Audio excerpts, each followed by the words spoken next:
లలిత exchange Utsav. పాత నగల అదే బరువుకి కొత్త నగలు తీసుకో. నగల ప్రైస్ లో 20% ఆదా చేసుకోవచ్చు. సంకల్పం వల్లనే ఈ తెలంగాణ రాష్ట్రం వచ్చిందన్న చెప్పిన విషయాన్ని మీరు అనుమతిస్తే ఇక్కడ కెమెరా, ఇక్కడ వీడియో పెట్టి, ఇక్కడ మొత్తం టీవీ పెట్టి మీ ద్వారా వాళ్లకు తెలంగాణ ప్రజలకు నేను చూపించదలుచుకున్న అధ్యక్ష. ఇదే కాకుండా అధ్యక్ష వస్తున్నా అక్కడికి కూడా వస్తున్నా. తొందరవాడు అంత తొందర ఎందుకు? నీది కూడా మేనేజ్మెంట్ కోటానే తెలుసు కదా. ఆ గట్టిగా అరుస్తున్నాయని కూడా మేనేజ్మెంట్ కోటానే. సో అదేవిధంగా అధ్యక్ష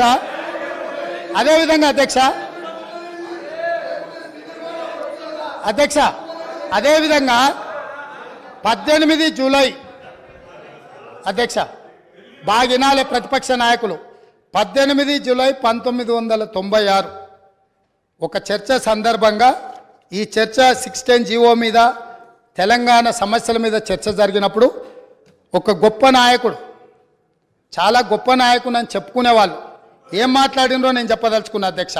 ఇది అసెంబ్లీ రికార్డులలో ఉంటాయి, కావాలంటే వాళ్ళు కూడా చూసుకోవచ్చు, లేదంటే కాపీ నేను మీకు పంపిస్తాను, మీ ద్వారా వాళ్ళకి ఇవ్వచ్చు. ఉద్యోగులకు సంబంధించి 6 సూత్రాల పథకం, జోనల్ సిస్టమ్ వంటివి దెబ్బతిన్నాయి.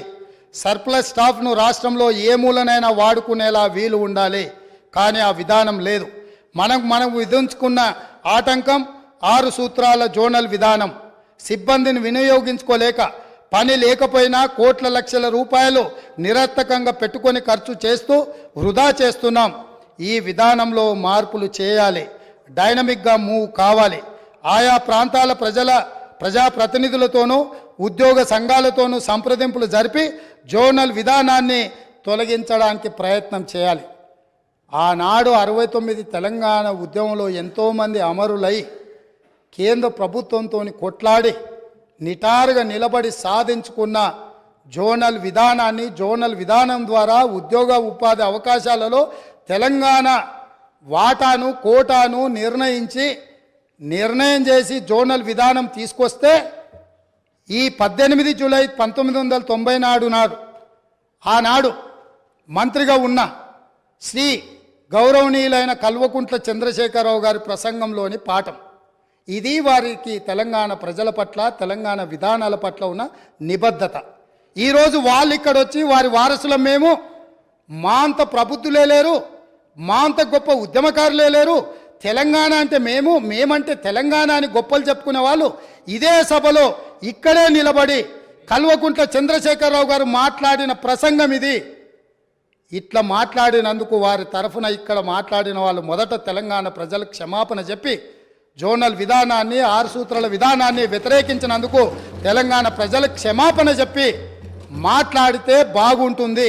చరిత్ర వెనకెళ్ళి తవ్వడం మొదలు పెడితే ఆ సమాధులల్లో మీరు కూరుకుపోతారు, మళ్ళీ బయటికి కూడా రారు. కాబట్టి పదే గతాన్ని తవ్వడం, ఎత్తిపోయడం అంటూ మొదలు పెడితే, ఈ పక్క నుంచి మేము ఎత్తిపోయడం మొదలు పెడితే మీరు తట్టుకోలేరు.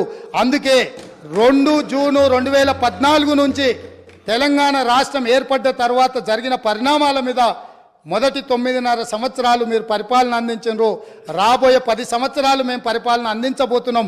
ఇందులో సహేతుకమైన సూచనల్ని, సలహాలని మీరు ఇవ్వడానికి ముందుకు రావాలి అని చెప్పి నేను వారికి గుర్తు చేస్తున్నా అధ్యక్ష. అదేవిధంగా అధ్యక్ష, ఈరోజు ఈ తెలంగాణ రాష్ట్రంలో మనం నిర్ధారించుకున్న విధానాలు అత్యంత క్లిష్టమైనవి, బాధ్యతాయుతమైనవి. ఈ 6 గ్యారంటీలు మేమే గుర్తు చేసుకున్నామని కాదు, ఈరోజు వారు కూడా బైబుల్ లాగానో, గీత లాగానో, ఖురాన్ లాగానో పవిత్రంగా చేతిలో పట్టుకొని తిరగవలసిందే. ఈ 6 గ్యారంటీల నుంచి ఎవరు తప్పించుకోలేరు. ప్రతిరోజు శ్రీరామ జపం చదివినట్టు, లేకపోతే ఖురాన్ పఠించినట్టు, బైబిల్ని చదివినట్టు ప్రతిరోజు మేము ఇచ్చిన 6 గ్యారంటీలను వాళ్ళ చేత ఈ సభలో వెల్లువేయించే బాధ్యత నాది అధ్యక్ష. ప్రతిరోజు వాళ్ళతో మాట్లాడిపిస్తా.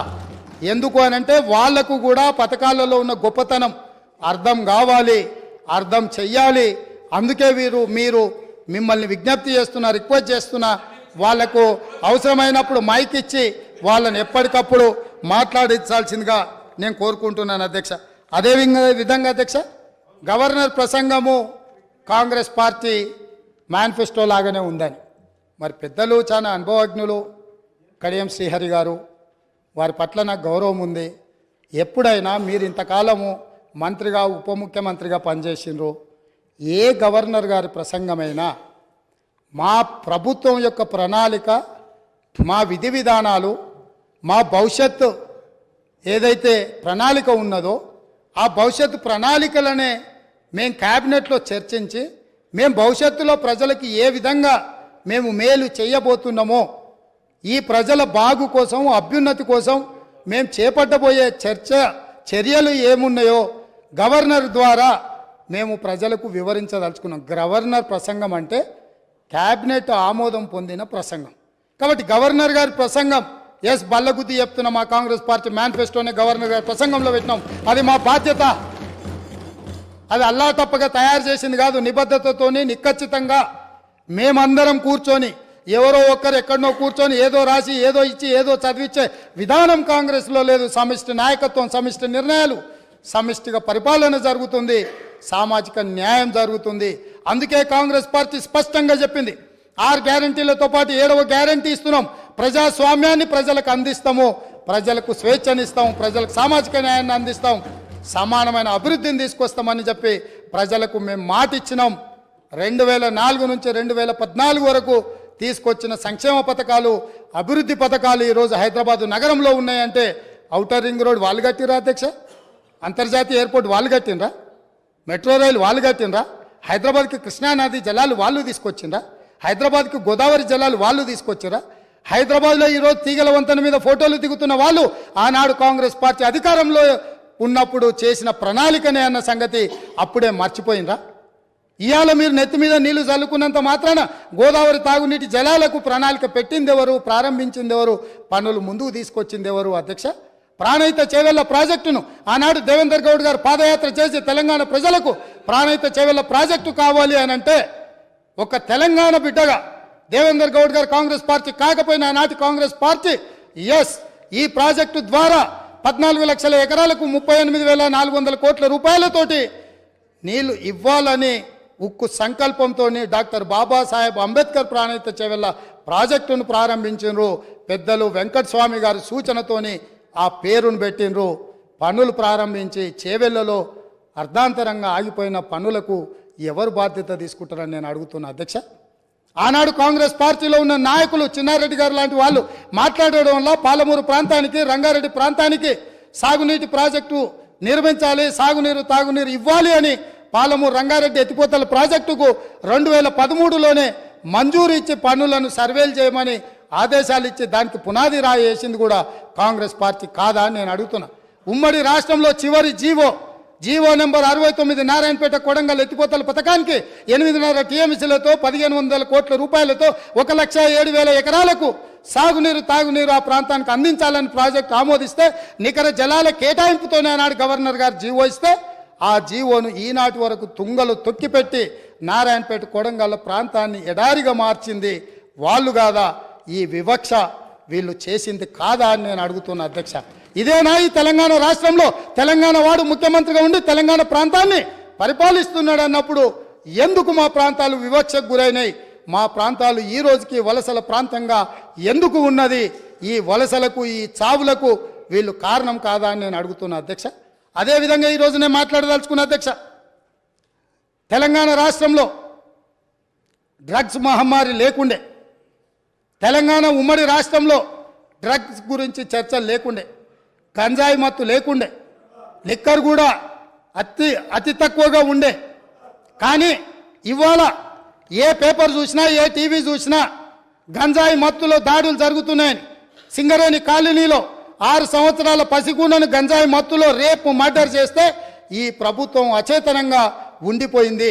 ఈరోజు ఈ రాష్ట్రంలో జరుగుతున్న కారణాలకు, ఈరోజు దొరుకుతున్న డ్రగ్స్కి ఈ ప్రభుత్వ వైఫల్యం కారణం కాదా? ఈ ప్రభుత్వం డ్రగ్స్కు సంబంధించి విచారణ మీద సిట్టు వేసి ఆ సిట్లో ఉన్న అధికారిని అర్ధాంతరంగా ఎందుకు బదిలీ చేసిండ్రు? అతను ఎక్కడికి పోయిందా? ఆ సిట్ ఎక్కడికి పోయిందా? విచారణ ఎక్కడికి పోయిందని నేను అడుగుతున్నా అధ్యక్ష. ఈ ప్రభుత్వం యొక్క వైఫల్యాన్ని కప్పిపుచ్చుకోవడానికి, విచారణలో లోపాలను దాచిపెట్టడానికి చేస్తున్న ప్రయత్నంలో నేనే స్వయంగా ఆనాడు 2017లో తెలంగాణ రాష్ట్ర ఉమ్మడి హైకోర్టులో పబ్లిక్ ఇంట్రెస్ట్ లిటిగేషన్ వేసి ఈ విచారణ మీద ఎన్ఫోర్స్మెంట్ డైరెక్టరేటు, డిఆర్ఐ, ఈ నార్కోటిక్స్ డిపార్ట్మెంట్ అన్నిటిని కూడా ఒక సిట్ను ఏర్పాటు చేయాలని హైకోర్టులో కేసు వేస్తే 2021 వరకు నేను కొట్లాడితే తెలంగాణ రాష్ట్ర హైకోర్టు ఈడీకి మొత్తం సమాచారాన్ని చేసిన విచారణను బదిలీ చేయమని హైకోర్టు ఆదేశాలు ఇచ్చిన ఈ రాష్ట్ర ప్రభుత్వం వివరాలన్నీ దాచిపెట్టింది అధ్యక్ష.